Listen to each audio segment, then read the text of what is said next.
You ever have one of those daydreams that's so vivid, so detailed, that for a second it feels more real than, well, real life?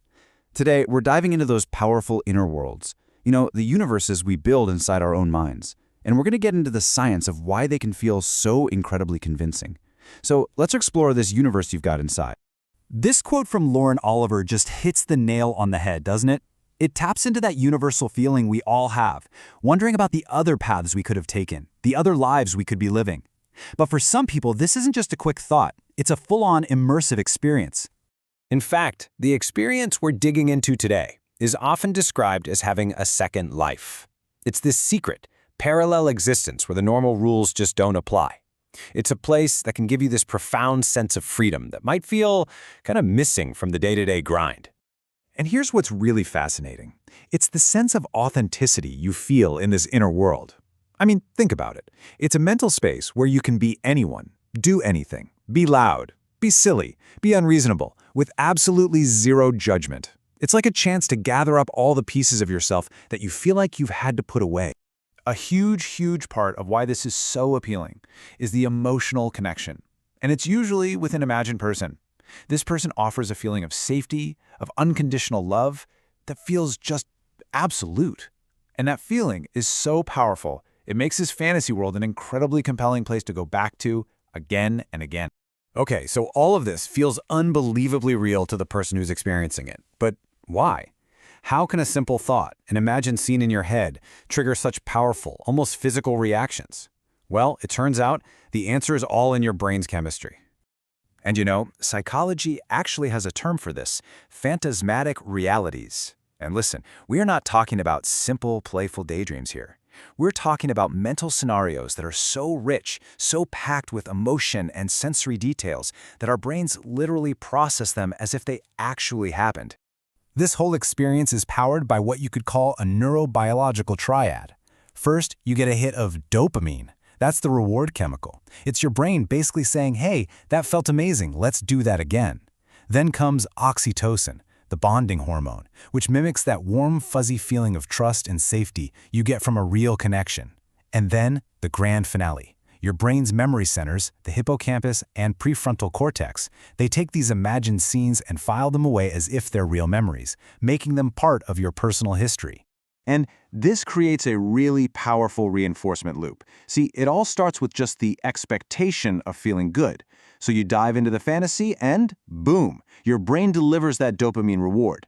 Then that whole experience gets stored as a precious memory, which only makes your expectation for next time even stronger. You can see how, over time, this loop can get so strong that the reliable reward of fantasy starts to feel a lot safer and, frankly, more appealing than the total unpredictability of real life. So now we know how the brain makes these fantasies feel so real. But that doesn't really answer the bigger question, does it? Why does the mind create these incredibly elaborate worlds in the first place? Well, a lot of the time, it's about filling a void. Psychologists have a term for this too. It's called symbolic reality expansion. And you can see exactly how it works right here.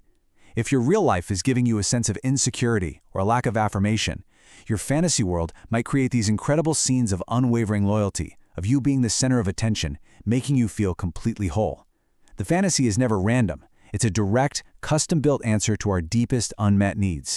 There's another really powerful idea from the psychoanalyst Christopher Bolus, who called these psychic holding cells. Now, the idea here is that these fantasies aren't just an escape. They're more like a safe internal container. It's a place where you can hold and process really overwhelming emotions, like anger or deep sadness or fear, without any of the real-world risks, like getting rejected. It's honestly a brilliant way your mind protects itself. All right, so we've talked about brain chemistry and we've talked about emotional needs. But there's one more crucial piece to this puzzle: the other person, the one who is almost always at the very center of these inner worlds. Seriously, why aren't these fantasies usually a solo act? Why do we need to imagine another person loving us or saving us or just seeing us?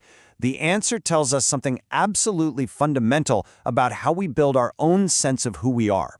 And this brings us to this really cool theory from a psychologist named Heinz Kahoot, who talked about self-objects. Now, a self-object is not a person you treat like an object. Not at all. It's a person, and they can be real or imagined, who fulfills a critical psychological job for you. They help us feel valuable, coherent, stable. So when we aren't getting that from the people in our real lives, our minds get creative and they construct these figures to fill in the gaps. Kahoot said there are 3 core needs these self-objects fulfill. The first one is mirroring. That's that deep, deep need to be seen and have your feelings validated. So in the fantasy, there's someone who just gets you, no explanation needed.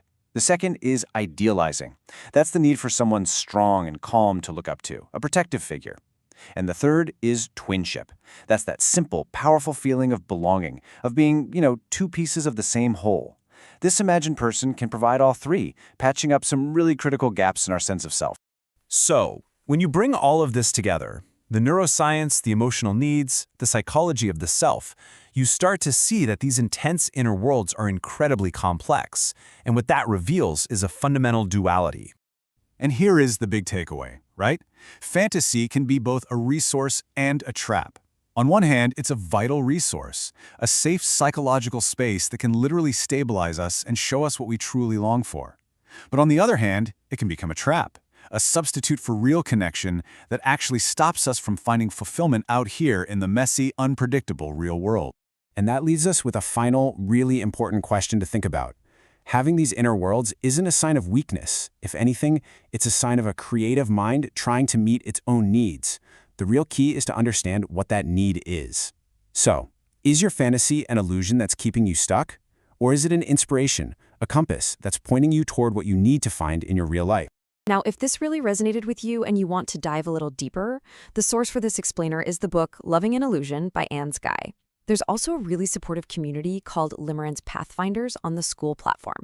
And that's all for now. Thank you so much for joining me.